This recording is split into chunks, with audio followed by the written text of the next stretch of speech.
Nosotros seguimos con las reacciones. Desde la Florida también nos acompaña Luis Enrique Ferrer, ex prisionero de conciencia, representante en el exterior de la Unión Patriótica de Cuba. Buen día, señor Ferrer, gracias por estar con nosotros en esta transmisión especial.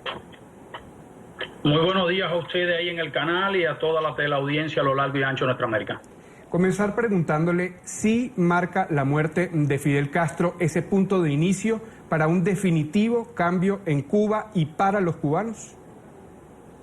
Bueno, el definitivo cambio que necesita el pueblo cubano está en manos de nosotros los cubanos y por supuesto con el apoyo de la comunidad internacional,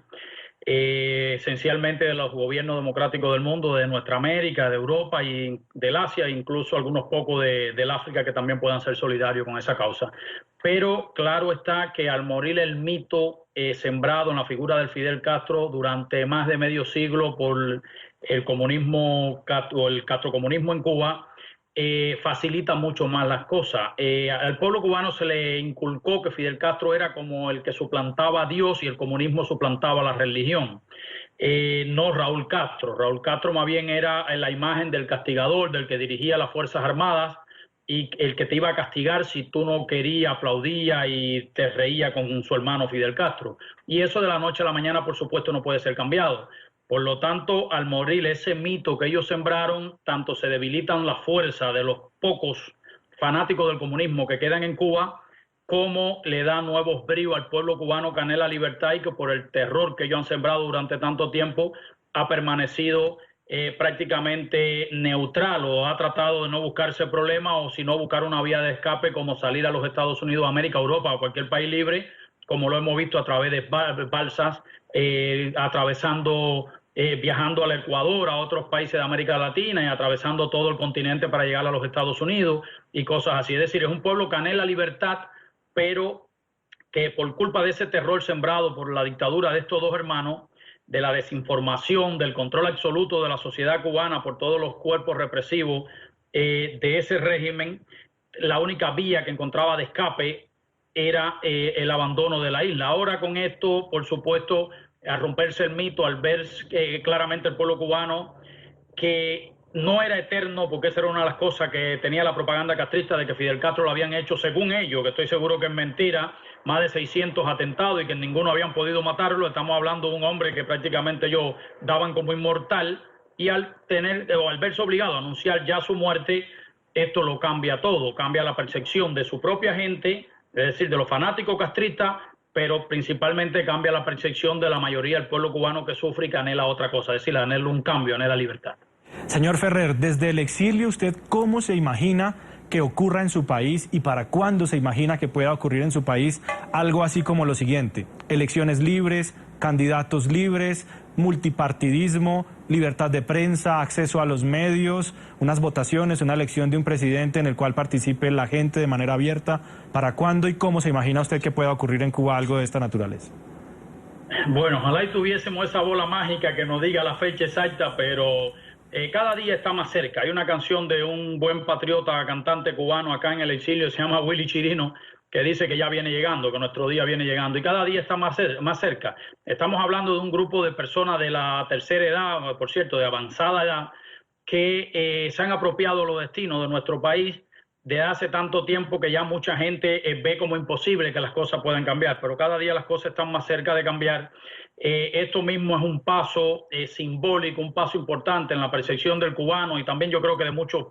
buenos ciudadanos del mundo que apoyan la libertad en cualquier otra parte, aunque no sea su propia nación. Y por supuesto, todo está en manos nuestras, en manos de los cubanos desde dentro de Cuba, en manos de los cubanos desde cualquier parte del mundo y en manos de las personas, de los políticos, de las personas influyentes, solidarias, que se pongan de parte de la libertad del pueblo cubano, es decir, que den su apoyo, su respaldo solidario. Y no hablamos de intervención como hablan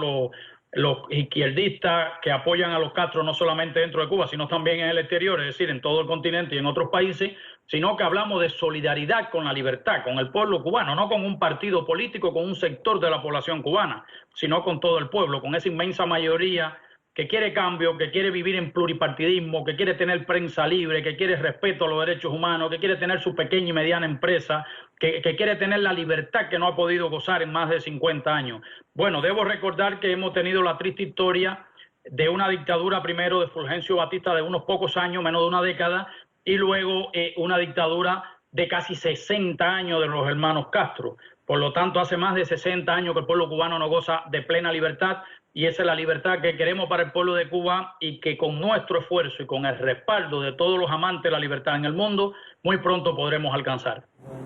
¿Qué viene para los presos políticos, para los disidentes que continuamente están denunciando una persecución, que denuncian hostigamiento, que denuncian violaciones a sus derechos humanos? ¿Viene un periodo de relajamiento por parte del régimen o por el contrario va a venir mayor persecución debido a que intentan controlar y sostener este régimen de los Castro?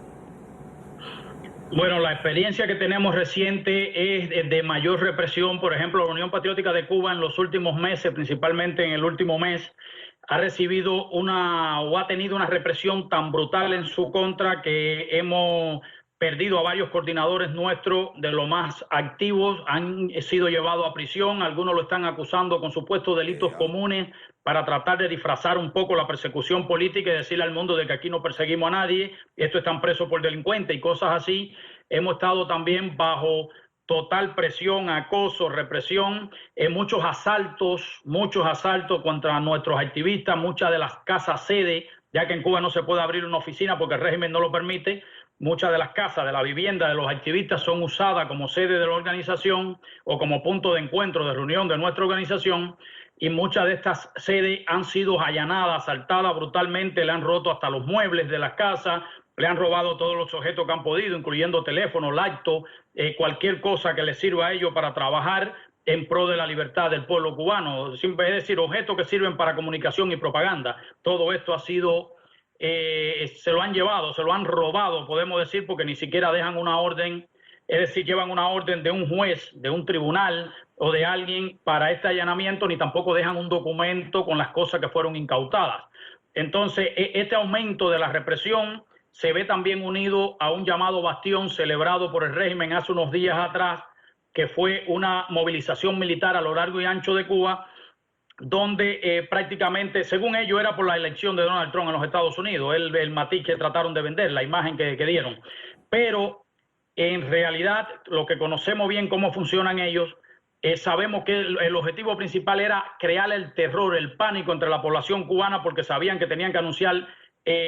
prontamente la muerte de Fidel Castro, y el miedo era que el pueblo se lanzase a la calle a celebrar esta muerte y eso no se pudiese controlar. Entonces, para evitarlo, pasearon los tanques, baterías de lanzamiento de misiles, armas antiaéreas, es decir, todo tipo de armamento pesado fueron paseados por las ciudades dentro de Cuba y también se sentían dentro de las ciudades porque eran lanzados desde las afueras los disparos de las armas pesadas del régimen, muchos soldados con armas largas paseando por las ciudades y todo el simple objetivo que tenían era intimidar al pueblo. El mensaje se traduce de esta manera: nosotros tenemos el poder, tenemos el control, tenemos todas las armas para pasarle por arriba al pueblo si el pueblo intenta algo. Así que cuando se anuncie la muerte de Fidel Castro, cuando tome la posesión de la presidencia en los Estados Unidos Donald Trump, o pase lo que pase, no se atrevan ustedes a tomar las calles porque lo vamos a masacrar. Es decir, es un régimen de terror, un régimen que utiliza todos los medios a su alcance, que por cierto lo controla todo dentro de Cuba, para mantener ese poder más allá de la vida o la muerte de Fidel Castro. Ahora se preocupan principalmente por mantener a Raúl Castro en el poder, según había anunciado, hasta el año que viene, 2018, según él se retira, y asegurar la sucesión, ya sea a un hijo, un nieto de uno de ellos, o a cualquier otro de los más jóvenes del régimen, porque por supuesto si ponen a uno de los mayores le queda muy poco tiempo de vida. Están tratando de repetir lo que pasa en Corea del Norte con la familia Il-sung. Así está la situación dentro de Cuba, sembrando el terror, engañando, confundiendo, reprimiendo, encarcelando cada día más personas, golpeando brutalmente a las damas de blanco en la calle cada fin de semana, sí, y tratando de impedir por todos los medios que el pueblo cubano pueda ganar, aunque sea un pequeño espacio donde pueda manifestarse, donde pueda pedir libertad de la manera que la quiere. Señor Ferrer, de cara al futuro y de cara a lo que puede ser la participación del ciudadano. No estamos hablando de los activistas, sino las personas, incluso profesionales que venden frutas a la puerta de su casa, las personas que deben ir con un carro antiguo para hacer algún tipo de traslado. ¿Qué hay de esas personas? ¿Qué se espera en el futuro próximo luego de este anuncio de la muerte de Fidel Castro?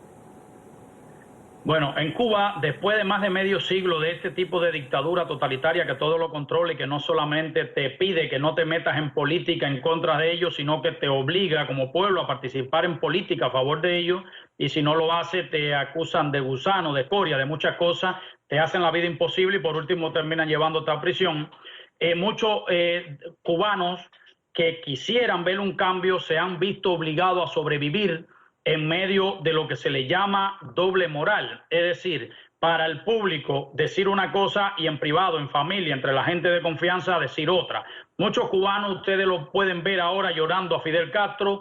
que algunos sí lo hacen porque lo quieren, porque piensan que Fidel Castro es lo mejor que hay, porque se han tragado la propaganda que le han vendido y no la realidad que están viviendo. Pero otros muchos, ustedes lo pueden ver en entrevistas sacadas por la televisión cubana y otros medios afines, hablando bien de Fidel Castro y que sienten la muerte y cosas así, y eso es simplemente esa doble moral que es el discurso que ellos saben que el gobierno quiere oír, y para poder vender de puerta a puerta, como usted bien decía, para poder tener un pequeñísimo negocio, para poder sobrevivir en esa Cuba controlada por los hermanos Castro y la mafia que le rodea, tienen que decir lo que ellos saben que el gobierno quiere oír. Pero cuando dan la espalda y llegan a sus casas, muchos de ellos le dicen a la familia con una sonrisa de esquina a esquina, qué bueno que se murió este, ojalá y se muera el otro. ¿Por qué? Y no es que se alegren de la muerte de ningún ser humano, es lo que representa Fidel y Raúl Castro para la mayoría del pueblo cubano. Es, por ejemplo, que mucha gente que no ha sufrido la dictadura cubana no lo entiende. ¿Por qué se celebra en Miami? ¿Por qué muchos cubanos también dentro de la isla celebran la muerte de este señor? No celebran la muerte de un ser humano, celebran la muerte de un mito que ha representado, de alguien que ha representado todo lo malo que le ha pasado a una nación en la última mitad prácticamente del siglo XX y gran parte del siglo XXI. Es como cuando celebraron la muerte de Hitler, cuando celebraron la muerte de Mussolini o la muerte de Stalin, muchos rusos en el exilio y muchas personas de buena voluntad, porque son personas que en sí han encarnado realmente la imagen del mal sobre la tierra. Y entonces eso es lo que pasa con el pueblo cubano. Esas personas de a pie tienen que fingir en público para poder seguir sobreviviendo, a no ser que decidan dar el paso que han dado los opositores y arriesgarlo todo, incluyendo las propias vidas, no solamente la libertad, o muchos que han salido al exilio, que en Cuba decían una cosa y cuando llegan aquí dicen otra, porque ya no tienen el temor que tenían en Cuba, ya no tienen el temor sobre su familia, porque no solamente es sobre ti. No te atacan a ti por oponerte al sistema, también la cogen con todos los miembros de tu familia. Y entonces, en medio de esa Cuba, donde muchas veces no se ve lo que realmente piensa y quiere el pueblo cubano, por este tipo de situación que vive, mucha gente está celebrando en privado y en público disimula y hace creer que le duele que haya muerto Fidel Castro. Por otra parte, muchas de estas personas también están viendo a futuro como una gran oportunidad para desarrollarse, para salir adelante, porque muchos saben que el mayor obstáculo que tenía Cuba para todo tipo de libertad, incluyendo las pequeñas libertades económicas, era Fidel Castro. Incluso el mismo Raúl Castro, de cierta forma, lo ha hecho saber un poco desde que está gobernando Cuba. Gobernando de herencia, no porque el pueblo lo eligió, simplemente Fidel Castro le dejó el poder. Entonces, vamos a esperar, porque ya ahora no hay justificación de que Fidel Castro es el que frena a Raúl en las reformas y cosas así. Ya vamos a esperar y estoy seguro que Raúl Castro va a mostrar que él tampoco quiere ningún tipo de cambio, que él simplemente quiere permanecer en el poder, que tenía que darse un lavado de rostro en su gobierno para tratar de engañar a parte del pueblo cubano que anhela cambio y también al mundo exterior, que hace muchos años el mundo libre principalmente le está pidiendo a ellos que hagan algún tipo de cambio o que comiencen algún tipo de cambio, aunque sea gradual, hacia los derechos y las libertades del pueblo cubano y un poco más de flexibilidad en la cuestión económica, que es lo que más le ha estado pidiendo el mundo en los últimos tiempos. Agradecemos a Luis Enrique Ferrer, exprisionero de conciencia y representante en el exterior de la Unión Patriótica de Cuba. Muchas gracias por estar con nosotros. Gracias a ustedes.